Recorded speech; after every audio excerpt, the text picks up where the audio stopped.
Chennai Koyambedu omni பேருந்து நிலையத்திலிருந்து தென் மாவட்டங்களுக்கு ஆம்னி பேருந்துகளை இயக்கக்கூடாது என போக்குவரத்து துறை உத்தரவிட்டதால் பயணிகள் கடும் இன்னலுக்கு ஆளாகினர்.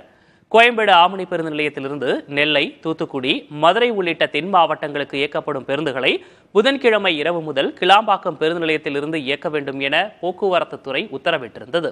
ஆனால் இதற்கு ஆம்னி பேருந்து உரிமையாளர்கள் கடும் எதிர்ப்பு தெரிவித்தனர். கிளாம்பாக்கம் பேருந்து நிலையத்தில் போதிய இடவசதி இல்லை என்றும் கோயம்பேட்டிலிருந்தே ஆம்னி பேருந்துகள் இயக்கப்படும் எனவும் கூறினர்.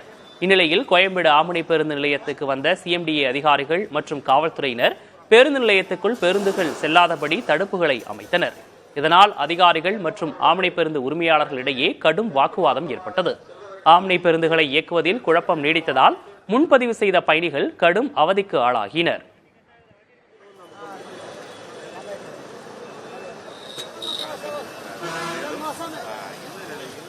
கவர்மெண்ட் கோரிக்கை உடனடியாக நீங்க இப்படி பண்ண எப்படி பண்ண முடியும்?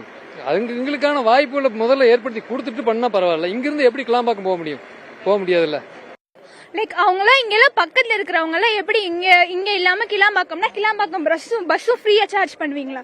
இல்ல சார்ஜ் பண்ணுவாங்க. எப்படியும் இங்க இருந்து அங்க இருந்து இங்க லோக்கல் ஓடி வந்து இங்க பஸ் அங்க 8 மணிக்கே போட்டிருந்தானே இங்க இருந்து 5 மணிக்கே நாங்க கிளம்பணும்.